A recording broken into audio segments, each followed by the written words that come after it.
Reaksi Dinar Candi kala rekannya digoda Pinkan Mambo membuat heboh saat menjadi bintang tamu acara Pagi-Pagi Ambyar Trans TV baru-baru ini.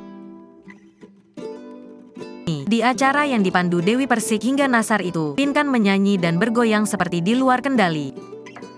Pinkan Mambo menyanyikan lagu Ratu Sejagat yang sebelumnya ia populerkan bareng Maya Estianty di grup Ratu. Selain bernyanyi, perempuan 42 tahun ini juga berjoget begitu energik. Di tempat yang sama juga hadir Dinar Candi dan lelaki asal Rusia bernama San Leo yang tengah memiliki proyek musik bareng Dinar. Namun ada aksi Pinkan Mambo yang dinilai kurang sopan. Ini karena Pinkan mendadak mendekati San Leo.